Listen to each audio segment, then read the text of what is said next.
নমস্কার, সবাইকে অনেক স্বাগত জানাচ্ছি আজকের দিনের অনুষ্ঠানে। যে বিষয়টা নিয়ে আজকে আলোচনা করব সেটা হলো আপনার ঘুমানোর জায়গা বা শোয়ার ঘরটা কেমন হওয়া উচিত। বাস্তু জ্যোতিষ অনুসারে আপনার শোয়ার ঘরটা বা মাস্টার বেডরুমটা অবশ্যই হওয়া উচিত দক্ষিণ পশ্চিম কোণে, বা কোনো কোনো ক্ষেত্রে উত্তর পশ্চিম কোণে করতে পারেন, তবে খেয়াল রাখবেন পশ্চিম দিকটাই যেন হয়। ঠিক আছে। 2 নম্বর জায়গা হলো উত্তর পশ্চিম কোণের জায়গাতে আপনার ঘুমানোর জায়গা বা বিশ্রামের জায়গা হলে সব থেকে ভালো হয়, এবং পূর্ব দিকে মাথা দিয়ে ঘুমানো বেটার। যদি সম্ভব হয় সব থেকে ভালো হলো গিয়ে দক্ষিণ দিকে মাথা দিয়ে ঘুমানো। যদি সম্ভব হয় দক্ষিণ দিকে মাথা দেওয়া সম্ভব না, তাহলে পূর্ব দিকে মাথা দিয়ে ঘুমান, এতে ঘুমটা ভালো হবে এবং মানি ফ্লোটা বেশি হবে। এইখানে একটা জিনিস বলে দেওয়া দরকার, এইখানে কোনো এই রুমে চেষ্টা করবেন কোনো শব্দ যেন না হয়, অতিরিক্ত আলো যেন না হয়, এবং যেন এইখানটাতে যে রংটা হবে রংটা যেন অনেক টকটকে কালার না হয়, হালকা গোলাপি, পিঙ্ক, হ্যাঁ, হালকা সবুজের মধ্যে হতে পারে, বা কিছু কিছু ক্ষেত্রে সাদা হলেই সব থেকে বেটার। আর ঘুমানোর সময় দেখবেন যেন শব্দ যেন কম হয়, আলোটা যেন না থাকে, তাহলে ঘুমটা ভালো হবে এবং মানি ফলও ভালো হবে। বিছানার কাভার একটা গুরুত্বপূর্ণ বিষয়। এই রুমে অনেক বেশি ফার্নিচার থাকাটা উচিত না, বিশেষ করে বিদ্যুতের গেজেট, হ্যাঁ, এগুলো যত কম থাকবে, টেলিভিশন বা অন্যান্য আনুষঙ্গিক জিনিসপত্র, এটা যত কম হবে তত বেশি ভালো হবে।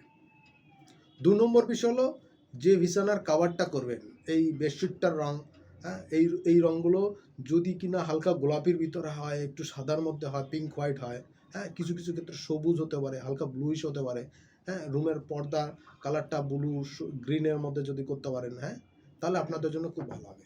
আর একটা বিষয় হলো শোয়ার রুমের জন্য আমি বলবো খুব গুরুত্বপূর্ণ সেই জায়গাটা হলো বিছানার বেডশিটের নিচে তোষকের থাকে, জাজিম থাকে, বা যেটার উপরে আপনারা ঘুমাচ্ছেন সেই নিচে। আমাদের বাসাতে, অনেকের বাসাতেই আমি গিয়ে দেখছি যে বিছানার বেডশিটের নিচে অনেক পুরনো শপিং ব্যাগ বা অনেক পলিথিনের ব্যাগ বা আননেসেসারি অনেকগুলো জিনিস রাখা হয়। ঠিক আছে, চেষ্টা করবেন এই জিনিসগুলো যেন না থাকে, এটা সবসময় সাফ সুতরা করে রাখবেন, পরিষ্কার পরিচ্ছন্ন করে রাখবেন, তাহলে দেখবেন ঘুমটাও খুব ভালো হবে এবং শারীরিক মানসিক প্রশান্তিটা ভালো পাবেন। হাজব্যান্ড ওয়াইফের মধ্যে সম্পর্ক ভালো রাখার জন্য আপনাদের মাথার কাছে, ডান পাশে চেষ্টা করবেন পূর্ব দিকে মুখ থাকবে, এবং আপনি যখন দেখবেন সেটা যেন আপনার মুখটা পূর্ব দিকে হয়, সেদিকে হাসি মুখের একটা পরিবারের কাপলের একটা সুন্দর একটা ছবি রাখার চেষ্টা করবেন, তাহলে দেখবেন দাম্পত্য সুখ শান্তি কিন্তু অনেকাংশেই বেটার থাকবে।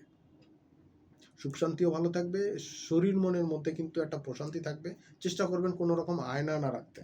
আয়না থাকলে কিন্তু এখানে মানি ফ্লোর কিছু সমস্যা হয়, নেগেটিভিটি তৈরি করে। এই জায়গাটাতে এর বেশি আজকে আর কিছু বলবো না, পরের দিন এই আলোচনা চলতে থাকবে সিরিয়াল অনুসারে।